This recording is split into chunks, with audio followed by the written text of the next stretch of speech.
One battle after another is being heralded by film bros and critics alike, so much so that many people are putting it on top of their movies of the century so far.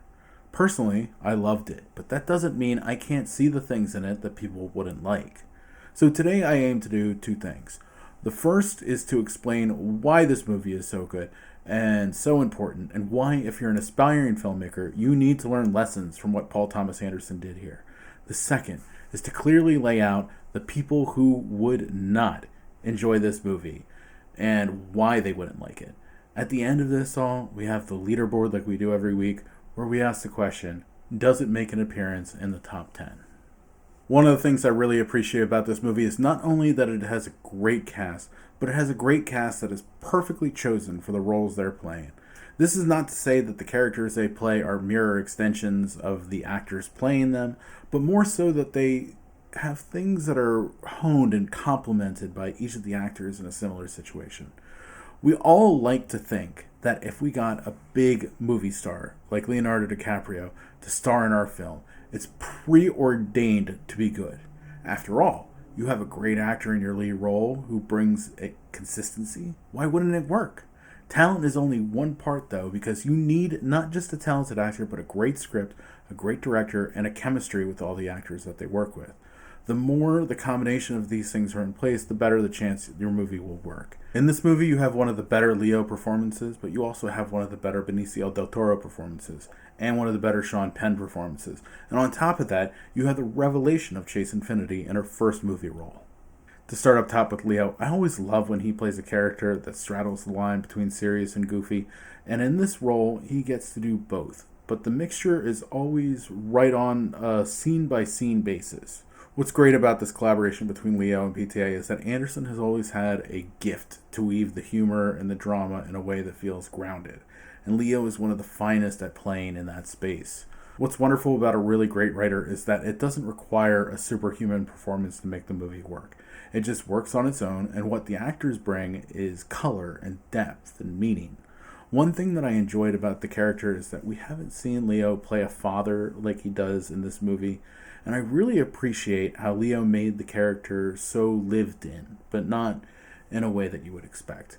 The movie starts with Leo as Pat Calhoun as part of the militant left-wing group, the French 75, who are freeing immigrants from a detention facility. Inside the group, Pat is in love with Perfidia Beverly Hills, played by Tiana Taylor, and during the siege, she takes time to sexually humiliate Stephen Lockjaw, played by Sean Penn. This act makes Lockjaw obsess over Perfidia and the French 75, so much so that when he catches her in a later act, he offers to let her go in exchange for having sex with him. The heat continues to ratchet up around the French 75, made all the more complicated by Pat and Perfidia having a baby girl named Charlene, and Perfidia not wanting to slow down once she is born. During a bank robbery that goes sideways, it forces the members of French 75 to flee. When Perfidia is captured by Lockjaw, she agrees to witness protection in exchange for information on her fellow revolutionaries, before eventually escaping herself.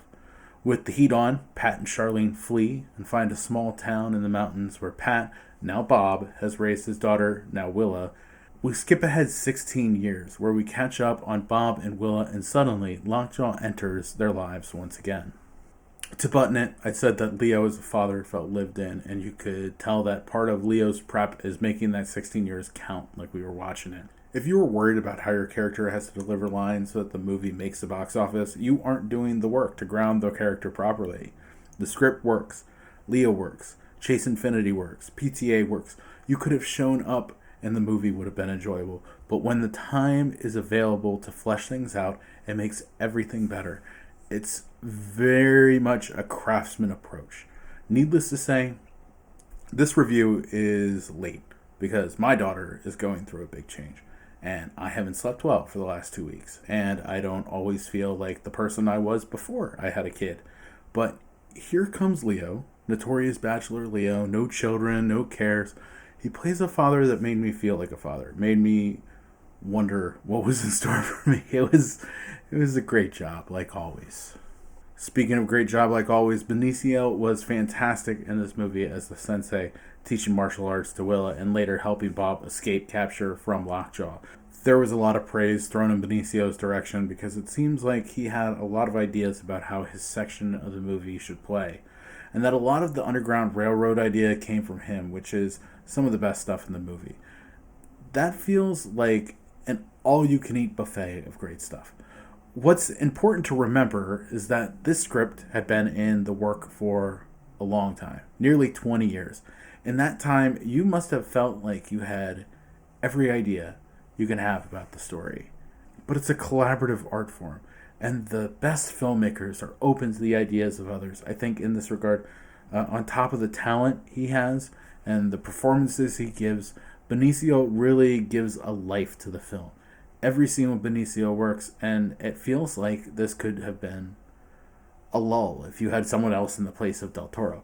He deserves serious consideration for an Academy Award for Best Supporting Actor, and I think it would be a shoo-in for a nomination if it weren't for having two actors in this movie with a performance deserving of it. Sean Penn is the other, and we all know how good Sean Penn can be, but it has been a while since he has been in a role as powerful as this one. I think this character will be a presence on Best Villain lists going forward, and deservedly so. There is an endless stream of interesting choices that Sean Penn is making in this movie, and if you are an aspiring actor out there, pay extra close attention. Just take it on a purely physical level. The way he walks, the way he holds himself, the face is a map of the world, and his soul is rotten to the core. A little while back, I did a review for Phoenician Scheme where I was blown away by Mia Threepleton holding her own with actors like Benicio and remarking the poise was unlike that of anybody in their first film role. Well, Chase Infinity said, "Hold my beer," while squaring up to Leo, Sean Penn, and Benicio. This role also had the added difficulty of being grounded far more in reality than a Wes Anderson movie. It was really a huge risk when you think about it because the floor on a Leo performance is still pretty high, and you need an unknown to come in and hold serve with a trio of Academy Award winners, all while being the walking representation of the future of black women in America. It was a sensational performance. It's crazy to think that if she works it, she can level up even more from here. Look across the call sheet. Sean Penn is a breakout as Spicoli in his early 20s, and obviously Leo is a huge young actor as well. They are both better now. Chase will be great too, but this was a crazy performance for a greenhorn. I've been going on and on about these incredible performances at the top of the call sheet. It sounds like it is a top-loaded movie. Wrong. Tiana Taylor, Regina Hall, and the rest of the French 75 are all incredible, and really great space to exist in this world. On the other side of the ideological spectrum, we have the Christmas Adventurers Club with Tony Goldwyn and Jim Downey. It's an embarrassment of riches from top to bottom, honestly. If I had to shout out everyone who deserved it, I would just be running the names off of IMDb. Paul Thomas Anderson has delivered. Here is another incredible film and has really shown to be one of the most reliable authors of cinema. I would imagine that most people would probably rank this in his top 4 of his filmography, but the fun is to see what else makes the cut, since there are so many choices. I think it's funny how a constant refrain in regards to this movie is the film bros or the Letterboxd crowd all gathering to praise PTA when he himself is really not some pretentious director. Paul is a great writer, and this script is the basis for all the success that follows him.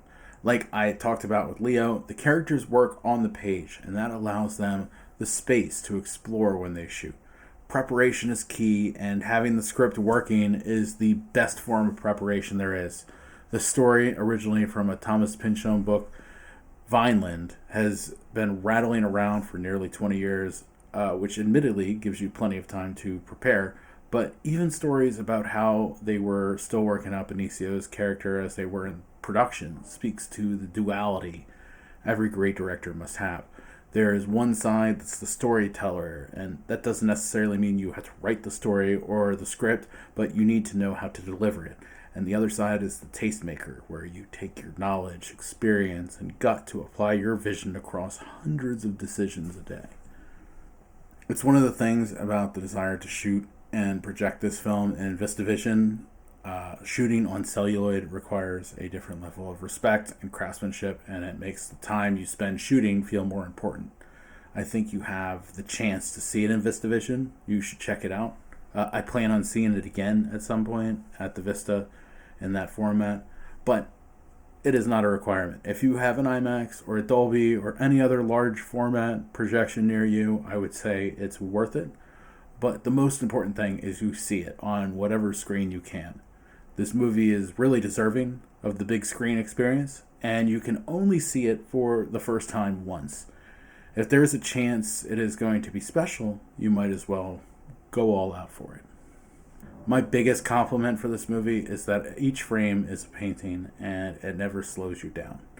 Each shot, each scene is expert level work, and an hour of this movie will blow by before you think about how long you have been locked in. My biggest compliment, which sounds like a criticism, I didn't know how I felt about it immediately after leaving the theater. It's weird because this is a feeling that I usually only have when I'm listening to an album for a band I really like. There were a couple of times when I would buy a CD and plan an hour-long car ride to listen to it from beginning to end. I would get to the end and not be able to rationalize in my head if this is something that I like or not. It's not the last album from them, and I don't know how to apply this new thing. All I know is that I let it wash over me, and as it absorbs, you start to think about it. I really like this thing on track 4. Let me go back and listen to that. You don't even know the names of the songs or the lyrics, but you go back and you go hear it again, and you realize how much you like it. It's almost a shock to the system feeling. Like, what was that? Am I allowed to love again, even though it's different this time? I had that same feeling with One Battle After Another, not entirely sure how I felt. You start to think about scenes, like songs, and really challenge yourself to come to answers. I don't know how to describe it, but I never had a movie do that before. That being said, there are some people who won't enjoy this movie, and I can clearly identify them from across the multiplex. This is not to say that if you don't like it, it's because you fall in one of these categories, but these are generalizations of people I think would be better served doing something else. Haters. If you hate things because everyone likes it, you are not going to enjoy this. I think that's the point, though. I think there has been a particular thing about the Film Bros Go Crazy for PTA discourse out there that has made it more the target for the amateur contrarian in your life. The one memorable standout scene can be described out of context to sound boring, which is a middle fastball for the person you know like this. Ideologues. If you are so political you see politics in everything and you are loudly on the right, you probably won't enjoy this movie. While not planning to be as prescient as it turned out to be, it feels as though it has written for this moment in political history like an episode of South Park. There are many conservative people I know who put themselves in other people's shoes and find the ability to enjoy a movie that doesn't speak to them. I'm not talking about you. If you are in the have the Nikes and have been waiting for Haley Bop stage of your political experience, you will not like this. This didn't become a Snow White type of target, but I think it's because the quality is not comparable. The infrequent moviegoer. If this is the only movie you see this year, I don't think it will be a wow experience you would hope for. I'm not saying you wouldn't end up liking it, but I think there is a window of people who haven't been to the movie since Barbenheimer or Wicked, who will buy a ticket with high expectations and leave disappointed. It's a fantastic movie, but if I keep telling you it's a fantastic movie and you see it and it's only great, you will not be able to enjoy it the same. My advice for anyone who goes, just make dinner after the movie. If you go with your boyfriend, girlfriend, your spouse, your friends, even by yourself, plan a period of time after where you can go and talk about it or think on it. I think this is one of the clear times where I would have liked the dinner and the movie to go in the reverse order, just because talking about it will be a part of the process to find the movie at its best, at its most essential. We have our own top secret club around here. It's called the Leaderboard. The only PTA film we have reviewed on this channel is Phantom Thread, which still holds a place in the top 10 all the way back from episode 7 of the reviews. Going back to the PTA top 4 thing I talked about before, both One Battle After Another and Phantom Thread would be there for me, with Boogie Nights and There Will Be Blood joining it. Magnolia is at the bottom of the list, but that doesn't matter now because it's time to give a score to One Battle After Another. And if I had to give it a rating, I would give One Battle After Another a 9 even. It was a beautiful, captivating experience. Incredible job by everybody to capture this. While I still prefer Boogie Nights and There Will Be Blood for personal enjoyment, I think this film will be important to telling the story about this time in film. And I think if you like movies or would like to make movies, it's a must-see. Thank you so much for watching. So sorry for missing last week, but between this music video I was on and sleep troubles and the kid made it really hard to make work, I really appreciate any and all of y'all who are this far into the video. And yeah, I hope that I'll be here next week, good Lord willing, with a new review for you. And I can't wait to see you then. Have a great week, everybody.